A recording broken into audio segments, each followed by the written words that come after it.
Dalton, let's get into our final topic of conversation before we bring on Ollie Hodgkinson a little bit later on here into Pro Football Network Weekly. Let's take a look at the NFL's overtime rules. It's a big talking point right now all across social media, various radio stations, network television. So, of course, you know what? We're going to talk about it. We're going to provide a little bit of a different spin here as it pertains to NFL and overtime rules. Now, I'm a big believer. I'm going to give my opinion first, and I'm going to ask you for yours, Dalton. I am a huge believer that in the NFL regular season, you don't need to modify anything with the NFL overtime rules. However, I do believe once you get to the postseason, we know that a game cannot end in a tie. Obviously, that happens in the NFL regular season. However, I would say for the NFL postseason, adding an addendum to the rules here that if the first team who gets the ball in overtime scores a touchdown, you should give the other team a chance to go downfield and score a touchdown in order to keep playing, right?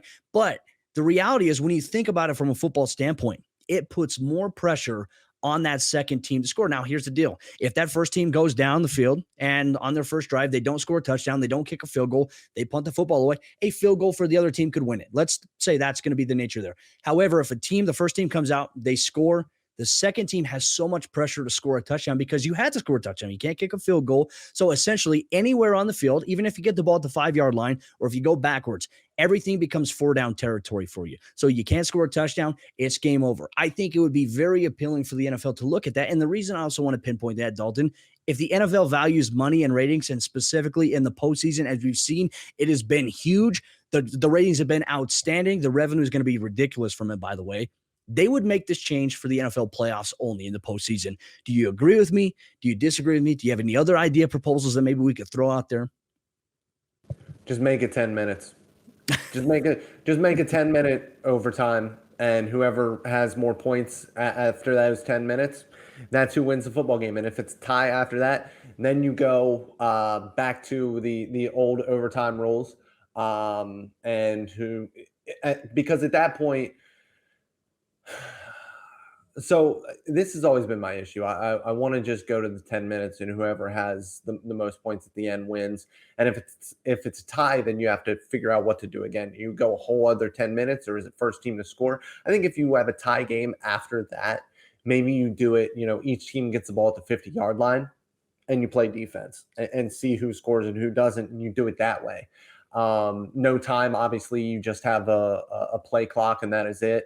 So it's not like the college rules, because getting the ball at the 25-yard line is disgusting. Yeah, I hate it. It really hurts in DFS situations. And I think that's the biggest thing out of all of this is the betting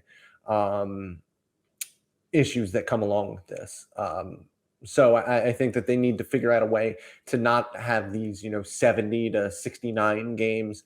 You can't obviously just put the ball on the 2-yard line and go for 2-point conversions like college does. It's ridiculous. So I think just let them play an extra 10 minutes. If nothing happens out of that, give them both the ball at the 50-yard line, say go score, and whatever happens there, happens there. You get 4 downs to obviously pick up 10 yards, and that's all the same. But it's just a little bit more advantageous to offense because you get the ball at the 50.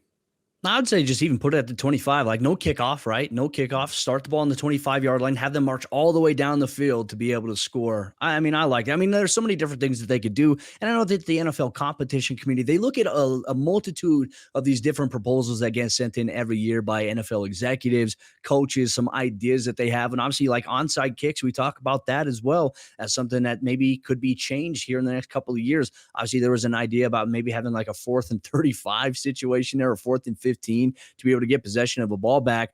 I'd be very intrigued to see what the NFL does with overtime, because I think we can all agree, like we all want as football fans on Sunday, regardless if you're, a fan of a team, watching that game against the Chiefs and the Bills was fun. And we were robbed of a very, very great ending by potentially being able to see Josh Allen once again get a chance to score. But then again, I also understand it as well. On the flip side, the common argument that we see right now on social media, will play defense. You can't tell a team that's given up over 500 plus yards of offense to play defense, because they simply haven't been doing it all night long. They haven't been able to get stops. So we like offense. The NFL wants offense. So the rules that they've made to make it harder for defenses to actually play defense, Dalton, you would think in a situation like this in the postseason, between two of the best quarterbacks in the National Football League, two of the best offenses, and what we saw was a very fantastic display of back and forth action, drama, and scoring, they would want something like this to be able to see, hey, What would happen if Josh Allen gets the ball in his hands and goes and matches them for a touchdown?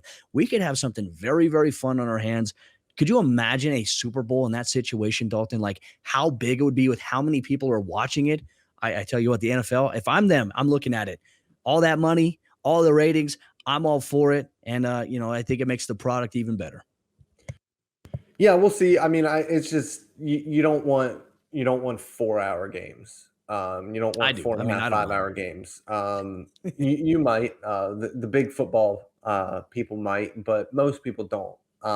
We've seen it with college football. That I don't watch a lot of college football at this point. I obviously watch a ton of college tape, but sitting down and actually watching a college football game, obviously the big games are different. The But it's morning the tough for morning me to games sit aren't. down and watch a normal college football game because there's so many stoppages. It takes so long. And that's my real biggest issue. I know that the atmosphere is better than the NFL, outside of, when you look at places like Arrowhead. But it's just the time that everything takes is tough. And you don't want long games. It's part of the reason why baseball is dying. Interesting enough. And obviously, I think there's going to be split decisions all across the board from fans, from football higher ups, whatever you may have there. But obviously, we'll see what the NFL decides to do because money is king. But we know one thing is for certain: the NFL is king.